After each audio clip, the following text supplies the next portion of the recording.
नमस्कार। आप देख रहे हैं हाईवे 33 राज के साथ में। आज की जो कहानी हमें शेयर किए हैं उनका नाम राकेश है। राकेश राजस्थान के उदयपुर के पास के रहने वाले हैं। राकेश ट्रक ड्राइवर हैं और ये घटना उनकी 2013 की है।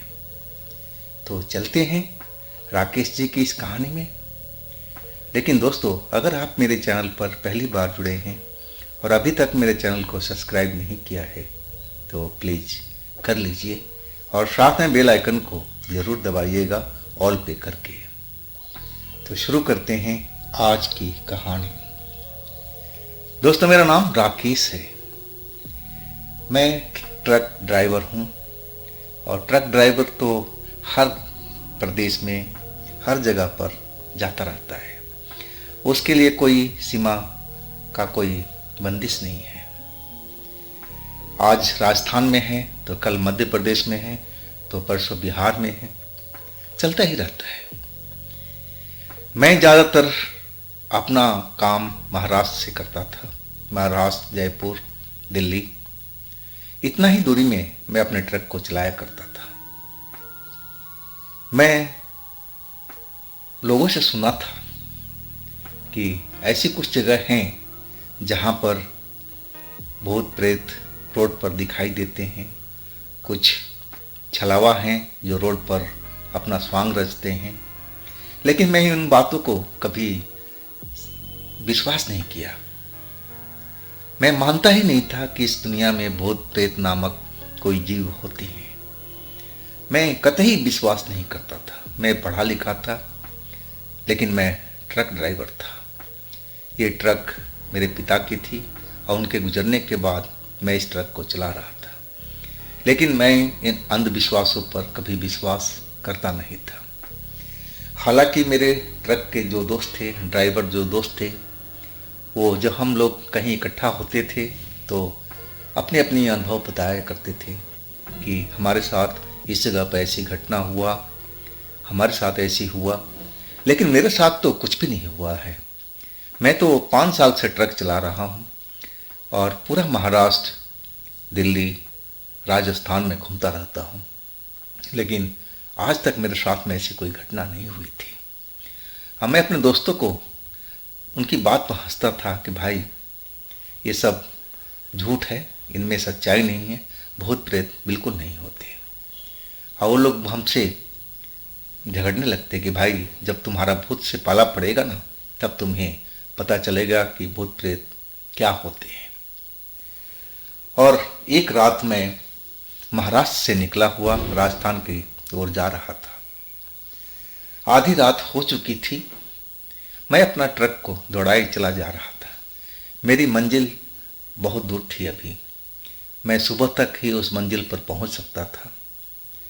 और मेरा ट्रक में कच्चा माल था, कहा जाए तो ऐसा माल था कि अगर हम टाइम पर ना पहुंचाए तो नुकसान भी हो सकता था। और मैं ज़्यादातर रात में चलना पसंद करता था। मुझे रात में ट्रक चलाने में मज़ा आता था। और दिन में तो कभी ट्रैफिक वाले, कभी रोड पर ट्रैफिक का शोर, ट्रैफिक का जाम ऐसा लगा होता, लेकिन रात तो खुली मिलती थी। इसलिए मैं ज़्यादा ही ट्रक अपना रात में चलाया करता था। और आज मैं निकला था उस माल को छोड़ने के लिए। अब मुझे हर हालत तक सुबह की मंडी में उस माल को लेकर पहुंच जाना था, नहीं तो मालिकों का नुकसान हो सकता था। मैं तेजी से ट्रक चलाते हुए चलता जा रहा था। अब जिस रोड पर मैं था उस रोड पर 5-7 किलोमीटर तक दूर तक कोई कस्बा नहीं था, ना कोई होटल था, ना कोई ढाबा था। मैं तो आता जाता रहता था उस रोड को, मुझे मालूम था। और तभी मेरे ट्रक के आगे एक चिड़िया टकराई, काले रंग की। शीशे पर तेज टक्कर सा हुआ। मैं देखा वो पंख फड़फड़ा करके और कुछ देर तक तो अपनी लाल लाल आंखों से मेरी तरफ घूरती रही और इसके बाद वो तेजी से आसमान में उड़ गए। ऐसा तो होता ही रहता है, कभी न कभी कोई चिड़िया टकरा ही जाती है। उड़ते हुए रात के वक्त में। तो ये कोई मेरे हिसाब से नॉर्मल ही था, मैं इसको नॉर्मल ही लिया था और मैं अपना रास्ता चलता जा रहा था। तभी अचानक मेरी आंखें बोझिल होने लगी। ऐसे लगा कि मैं कई रातों तक सोया नहीं हूं। अब बिल्कुल पलकें भारी होने लगी, नींद सा आने लगा। मैं नींद को भगाने की कोशिश करने लगा कि अचानक ये नींद कहाँ से आ गई। मैं तो ज़्यादातर ट्रक अपना रात में ही चलाया करता था, तो ये नींद क्यों आ रही है मुझे आज। मैं अब विशेष कोई ध्यान नहीं दिया और अपनी आंखें भरसक प्रयत्न कर रहा था कि खोल करके रखूं और ट्रक को चलाता रहूं, क्योंकि सुबह तक हमें उस मंडी में पहुंचना था। लेकिन मैं कितना भी कोशिश कर रहा था, लेकिन लग रहा था कि मेरी पलकें बंद हो रही है, मुझे नींद आ रही है, मैं सो जाऊंगा। एक बार तो ऐसा भी हुआ कि मैं अपना ट्रक सड़क से उतार ही दिया था कुछ पहिया, लेकिन संजोग से मेरी आंख खुल गई, नहीं तो मेरे साथ में बहुत भारी दुर्घटना हो सकती थी। एक तो ट्रक मेरा लोड था और कुछ भी हो सकता था। अब मैं अपना ट्रक रोक दिया। अब मैं बिल्कुल डर सा गया था कि भगवान ने ही हमें बचाया है इस वक्त में, नहीं तो हमारा ट्रक तो पलट जाता। ट्रक में वजन था और मैं कांप गया था उस डर से। लेकिन जो नींद थी वो मेरे को घेरे जा रही थी। लग रहा था कि मैं कोई नशा कर रखा हूँ, कोई दवा खा रखा हूँ नींद का, और वो मुझे अपने आगोश में लपेटती हुई जा रही थी। मैं भरसक प्रयत्न कर रहा था, पानी लेकर के छींटा मारना, अपने मुंह चेहरा को धोना, लेकिन कोई भी असर नहीं हो रहा था। और तभी मुझे एक बुजुर्ग व्यक्ति सफ़ेद कपड़ों में मेरी तरफ आता हुआ दिखा। वो भेड़ को लिए हुए था, उसके पीछे पीछे भेड़ चल रही थी, करीब 10-15 भेड़ होगी, और वो आगे आगे चल रहा था। अब रात के टाइम में, अंधेरी रात, एकदम काली रात, और उसमें ये गड़ेरिया भेड़ लेकर कहाँ जा रहा है, मुझे कुछ समझ में नहीं आया था। मैं तो अपने ही दुख में परेशान था कि मुझे नींद कितना आ रही है, क्यों आ रही है। अब मुझे ऐसा लग रहा था कि मुझे कोई खाट मिल जाए, कोई बिस्तर मिल जाए, तो मैं 2 घंटे सो करके अपनी नींद पूरा कर लूँ। लेकिन संजोग से उस रास्ते पर बहुत दूर जाकर के ढाबा था, और उतना सफ़र तो मैं जिस पोजीशन में था कर नहीं सकता था। और तभी वो गडेरिया मेरे पास में आ गया और कहने लगा, नौजवान, मैंने देखा तुम्हारा ट्रक पलटते पलटते बचा है। क्या तुम्हें नींद ने परेशान कर रखा है? मुझे तो यही लग रहा है। मैं उसको देख करके हैरान रह गया कि वो मेरी बात कैसे समझ गया। अंधेरी रात में, हाँ, ट्रक को तो ज़रूर उसने देख लिया होगा कि लाइट जल रही थी, लेकिन मेरे जो नींद आ रही थी उसको कैसे खबर है इस बात का। लेकिन मैं कुछ नहीं बोला। वो गडरिया कहने लगा कि बाबू, नौजवान, तुम्हें नींद की ज़रूरत है। ऐसा करो कि तुम नींद ले लो। आगे थोड़ी दूर जा कर के बाएं साइड में एक ढाबा है, और वहाँ पर आपको आराम कर लेना चाहिए, नहीं तो आप रास्ते में कहीं एक्सीडेंट कर सकते हो। मैं अब उस गडरिये से बोला कि मैं तो इस रोड पर आता जाता हूँ, और मुझे तो आसपास में कोई होटल, आज तक कोई ढाबा दिखा नहीं है।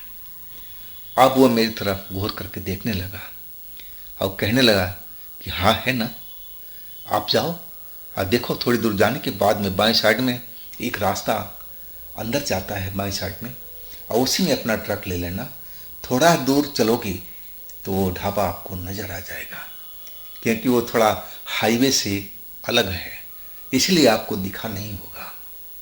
उसकी बात में दम भी था। मैंने बोला कि बताने के लिए शुक्रिया आपका। अब मैं अपने ट्रक में बैठ करके और उस जगह पर बैठ गया जो गडरिया ने बताया था। आंखें मेरे फिर बोझिल हो रही थी, नींद का खुमार फिर चढ़ रहा था। ना जाने मेरे साथ में आज क्या हो रहा था। अब मैं उस जगह पर पहुंच गया। मैंने देखा वहां कोई बोर्ड वगैरह तो लगा नहीं था, लेकिन हाँ, बाएं साइड में मुझे रोशनी सी नजर आई। अब मैं समझ गया कि शायद ढाबा वहीं पर होगा। अब मैं उसी रोड पर अपना ट्रक मोड़ लिया। जब वहां ढाबे पर पहुंचा तो देखा एक साधारण सा ढाबा था। कोई भी नेम वगैरह कुछ भी नहीं लिखा, कोई साइन बोर्ड नहीं, और अंधेरे में था। अब बिल्कुल सुनसान जगह पर बना हुआ ढाबा, लेकिन रोशनी चमक रही थी। रोशनी भी बिजली का लट्टू जैसा नहीं लग रहा था। पुराने ज़माने का जो पेट्रोमैक्स होता है उस तरह की रोशनी की वो जुगाड़ था। मुझे तो नींद आ रही थी। हाँ, मैं खाट पकड़ना चाहता था। मैंने देखा कि वहाँ पर 3 खाट मुझे दिखाई दिया। 2 खाट पर तो लोग कोई सो रहा था और 1 खाट खाली मुझे दिखी। मैं ट्रक रोका और सीधा काउंटर के पास पहुंचा तो वहाँ पर देखा कि एक 20-22 साल का युवक था और वो काउंटर पर बैठा हुआ था। मैंने उसको जाते ही बोला, अब देख भाई, मैं सोना चाहता हूँ और मुझे सुबह में जल्दी जगा देना 2 घंटे के बाद में, क्योंकि आधी रात तो ऐसे भी हो रही है। वो मेरी तरफ घूर करके देखने लगा और बोला, कुछ खाओगी पियोगी नहीं? मैंने बोला, नहीं, जब मैं सो के उठूंगा ना, नींद पूरी हो जाएगी, तब मुझे किसी चीज़ की जरूरत होगी तो मैं ले लूँगा, अभी मुझे सोना है। मैं फिर उसको बोल करके उस चारपाई पर जा गिरा। गिरते ही मेरी आंखें एकदम नींद से बोझिल पहले ही हो चुकी थी और ऐसा लगा कि मैं गहरी नींद में जा रहा हूँ। लेकिन तभी मुझे कुछ आवाज़ सुनाई दिया, जैसे वो गणेरिया यहाँ पर आ गया हो और वो किसी से बात कर रहा हो। ये कि वो मुझसे बात किया था तो मैं आवाज़ उसकी पहचान रहा था। अब एक लड़की की हंसी सुनाई दी। मैं अपनी आंखें खोल करके देखना चाहता कि आखिर इतनी जल्दी गणेरिया यहाँ पर कैसे आ गया, वो भी अपनी भेड़ बकरियों के साथ में। बहुत मुश्किलों से मैंने अपनी आंख को खोला तो देखा, जिस काउंटर पर मैंने एक नवयुवक को देखा था वो नवयुवक तो था नहीं। वहाँ पर एक नौजवान लड़की थी, सफ़ेद कपड़े में बहुत ही सुंदर दिखाई दे रही थी। खुले हुए काले काले बाल, मोटी मोटी आंखें, काली सी खूबसूरत लड़की थी। एक नज़र में देखते ही मुझे ये लगा था। और वो गणेरिया अपना उस लड़की के पास खड़ा था, अपने दोनों हाथ जोड़े, जैसे वो लड़की कोई महारानी हो, कोई राजकुमारी हो और ये उसका दास हो। और लड़की हंसते हुए अब कह रही थी कि तुमने बहुत अच्छा काम किया आज, तुम्हें इसका इनाम भी मिलेगा, तुम बैठ जाओ, इंतजार करो, मैं तुम्हें इनाम जरूर दूंगी। अब मैं उस गणेरिया को देखा तो मेरा दिल कांप गया था डर से। मैं तो वहाँ पर एक नौजवान लड़का को देखा था जो काउंटर पर खड़ा था, लेकिन वो तो बिल्कुल बदल गया। वहाँ तो एक लड़की थी और वो भी खूबसूरत नौजवान। अब मैं अपनी पलकें खोल नहीं पा रहा था। मुझे लग रहा था कि बस अब आंखें मेरी अब जवाब दे रही है, अब मेरे से खुला नहीं जाएगा। अब मेरी आंखें पलकें बिल्कुल बंद हो गई। अब मैं नींद के आगोश में आ चुका था। मेरी बाहों में एक चुभन सी हुई, एक दर्द सा हुआ तो मेरी आंख खुली। जब मेरी आंख खुली तो मेरे दाहिने हाथ के शोल्डर पर एक चुभन सी हो रही थी, जैसे उसमें कोई तेज तीखा चीज, कोई धारदार चीज, ऐसा कुछ चुभाया हुआ हो। दर्द से मैं चीख पड़ा था। अब मेरी आंख खुल गई तो मैं देखा क्या कि मैं तो एक चारपाई पर सोया हुआ था उस ढाबे पर, लेकिन ये तो मखमली बिस्तर था। मैं एक कमरे के अंदर मौजूद था और उसमें एक बड़ी सी पलंग लगी हुई थी, पुरानी जमाने की स्टाइल वाली, और उसमें मखमली बिस्तर लगा हुआ था। बहुत ही कीमती मुझे दिख रहा था। मैं अपना जो दर्द था कंधे पर जो लगा था, अब मैं उसको दबाने लगा अपना हाथ से। और तभी किसी ने मेरे हाथ को झटक दिया और एक लड़की की आवाज आई, ये तो होश में आ गया। और फिर अगले पल मुझ पर बेहोशी छाती चली गई। अब जो मेरा नींद खुला, मेरी आंखें खुली, तो मैं देखा कि कमरा तो वही है। अब मैं उसी बिस्तर पर सोया हुआ हूं। मेरे बगल में वही खूबसूरत लड़की लेटी हुई है। अब मैं अपने आप को देख रहा हूं तो मेरे शरीर पर एक भी कपड़ा नहीं है। और तभी उस लड़की को एहसास हुआ कि मेरी नींद खुल गई है। और वो उठ करके बैठ करके मेरी आंखों में देखने लगी और मुस्कुराते हुए कहने लगी, सो जाओ सो जाओ, तुम्हें नींद आ रही है, तुम्हें नींद आ रही है। और फिर मेरी आंखें बंद होती चली गई। मैं फिर गहरी नींद में चला गया था। मुझे कुछ भी नहीं पता कि वो लड़की मेरे साथ में उस मखमली बिस्तर पर पहले मेरे हाथ में क्या चुभोया था कि दर्द हो रहा था, और दूसरी बार मैं उसके साथ लेटा हुआ था उस पलंग पर, उस मखमली पलंग पर, और वो भी मैं बिना कपड़ों का था। मैं कुछ भी नहीं जानता था। जब मेरी फिर नींद खुली तो कुछ शोर सुनाई पड़ रहा था, जैसे रोड पर गाड़ी चल रही हो और चिड़ियों की चहचहाने की आवाज आ रही थी। मैं अपनी आंखें खोला तो मैं देख क्या रहा हूं कि मैं खुला आसमान के नीचे हूं और बगल में कीकर की झाड़ियां के पास में पड़ा हुआ हूं जमीन पर, और वो भी बिना कपड़ों का। मैं चौंक करके जल्दी से उठा। रात की घटनाक्रम मुझे सब याद आ गया कि रात में मेरे साथ में क्या क्या हुआ था। पहले मुझे नींद आई, पहले चिड़िया टकराई, उसके बाद नींद आई। अब फिर एक एक घटनाक्रम मुझे याद आता चला गया। मैं जल्दी से उठा तो देखा कि हम रोड के किनारे ही थे, थोड़ी दूर पर रोड थी। हाँ, मेरा ट्रक रोड के बगल में ही खड़ा था। हालांकि मैं अपना ट्रक ढाबे पर लगाया था, लेकिन ढाबा कहाँ था? मैं तो बिना कपड़ों का कीकर की झाड़ियों के बीच पड़ा हुआ था। कपड़ा भी हमारा जो था साइड में रखा हुआ। मैं जल्दी से उठ करके अपने कपड़े को पहना और खड़ा हुआ। मैं आसपास देखने लगा कि मैं जिस ढाबे पर रुका था वो ढाबा कहाँ है, लेकिन ढाबा उस जगह पर तो था ही नहीं। मैं देखता रहा लेकिन कहीं भी मुझे वो ढाबा नजर नहीं आया। मैं अपने ट्रक के पास दौड़ता हुआ चला गया। देखा मेरा ट्रक सही सलामत खड़ा है। मैं जल्दी से चाबी निकाला, गेट खोला और अपने ट्रक में अंदर प्रवेश कर गया। जैसे ही स्टार्ट करने लगा ट्रक, क्योंकि अब सुबह हो चुकी थी, किरण निकलने वाली थी सूरज की, तभी वो गणेरिया अपने भेड़ों के साथ में हमारे ट्रक के पास से गुजरने लगा और उसकी नज़र अब मेरे नज़र से मिली। मैंने देखा बुजुर्ग व्यक्ति था, लेकिन पहलवान जैसा दिख रहा था। सफ़ेद कपड़ा पहने हुए था, हाथ में छोटा सा एक डंडा था जो अक्सर गणेरिया रखा करते हैं, और कंधे पर एक थैला भी टंगा हुआ था, वो भी सफ़ेद था।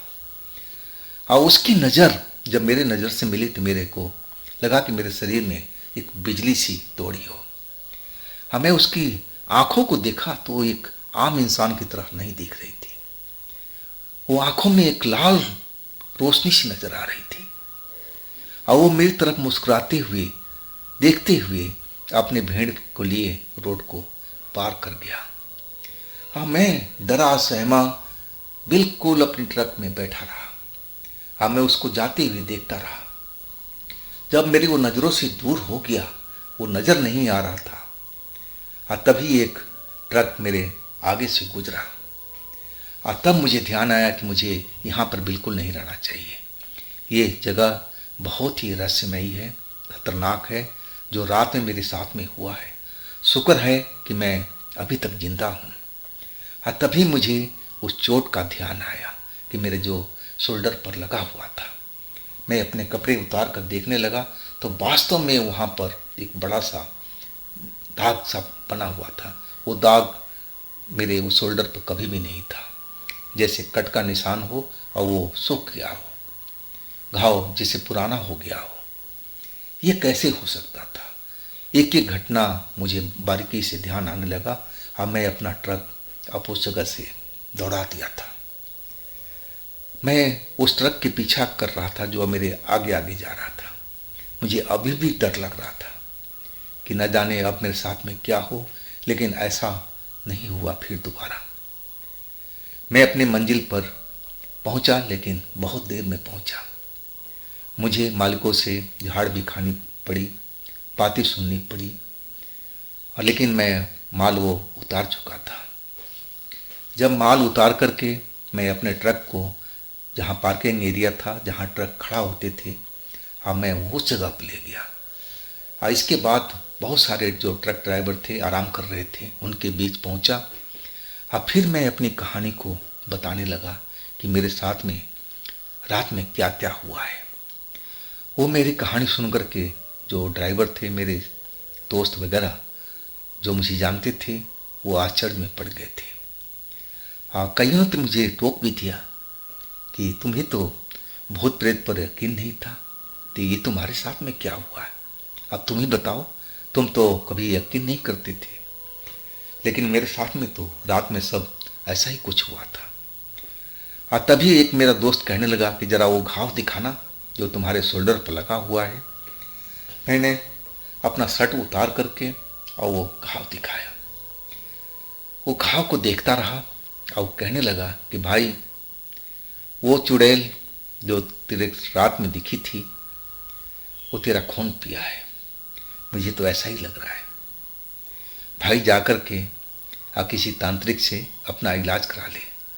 हो सकता है कि बाद में दुखदाई हो। अभी भी तेरे पास टाइम है और चला जा। अब मैं उसकी बात सुनकर के और डर चुका था कि क्या मैं किसी खतरे में और पड़ा हुआ हूँ? ये बाद में भी दुखदाई हो सकती है। लेकिन जाऊँ तो जाऊँ कहाँ पर? अब मुझे अपने गांव का ही ध्यान आया। अब मेरा ट्रक तो खाली हो ही गया था। अब मैं अपना ट्रक लेकर के अपने गांव की तरफ निकल गया। जब मैं अपने घर पहुंचा तो वैसे ही अंधेरा हो चुका था। मैं अपने परिवार में सारी घटना को बताया। परिवार वाले भी मेरी घटना सुन करके परेशान हो गए थे। अब जो हमारे गार्जियन थे, हमारे पिता थे, वो बोले कि बेटा घबरा मत, सब कुछ सही हो जाएगा। मैं किसी को जानता हूँ और उनको बुला कर लाता हूँ। वो हमारे गांव के ही एक छोटे मोटे तांत्रिक थे और वो मेरे पिता ने उनको बुला के लाया। वो झाड़ फूक भी अच्छा करते थे। वो आकर के हमें देखा और अपने झाड़ फूक भी किया, लेकिन वो कहने लगे कि नहीं, इस पर किसी चुड़ैल का साया नहीं है, ना ये भूत से कोई ग्रसित है, ये बिल्कुल ठीक है, डरने का कोई बात नहीं है। मैं सारी घटना उनको भी बता चुका था। तो वो कहने लगे कि जरूर वो डायनों का काम था। डायनी ऐसा करती हैं, और जिस जगह की आप बात कर रहे हो ना, वहाँ सालों पहले डायनों का घर था। बहुत सारी डायन वहाँ पर रहा करती थी, लेकिन वक्त के साथ में डायनों का मौत होती चली गई और डायन अब चुड़ैल बन चुकी थी। तो हो सकता है उन्हीं डायनों में से जो कोई तुम्हारे पास में आई होगी। तो ऐसे कोई घबराने वाली बात नहीं है, लेकिन फिर भी वो मुझ पर झाड़ फूक किए थे। और फिर हमारे परिवार के लोग संतुष्ट हो गए थे और मैं भी संतुष्ट हो गया था कि मुझ पर अब कोई ऐसी खतरा नहीं मौजूद है। लेकिन डर तो बना रहा था। मैं हफ्तों भर अपना ट्रक लेकर के निकला नहीं था। मुझे वही डर सता रहा था, लेकिन कितने दिन अब घर में बैठेंगे, आखिरकार मुझे निकलना पड़ा। लेकिन हाँ, उसके बाद से मैं रात में बहुत सतर्क रहता हूँ। अकेले कभी भी ट्रक रोड पर लेकर के नहीं निकलता हूँ। जब तक 3-4 ट्रक साथ में ना चल रहे हो तो मैं इंतज़ार करता हूँ कि कोई ट्रकों का झुंड आए और तब मैं उनके साथ निकलूँ। ऐसा ही अब मैंने करना शुरू कर दिया था। तो दोस्तों, ये थी आज की कहानी। अगर आपके पास भी ऐसी कोई घटना है जो आप मुझे बताना चाहते हैं तो आप मुझे इंस्टाग्राम पर या मेरे व्हाट्सएप नंबर पर अपनी कहानी को शेयर कर सकते हैं। और दोस्तों, ये भी चैनल आप ही का है और आपकी प्यार की ज़रूरत है, तो थोड़ा सा प्यार बरसाइए ये अपने चैनल पर। सब्सक्राइब कीजिए, लाइक कीजिए, शेयर कीजिए। और फिर हम मिलते हैं अगले रोज़ एक नई तरह की कहानी में, घटना में। आप लोग अपना ख्याल रखिएगा। नमस्कार।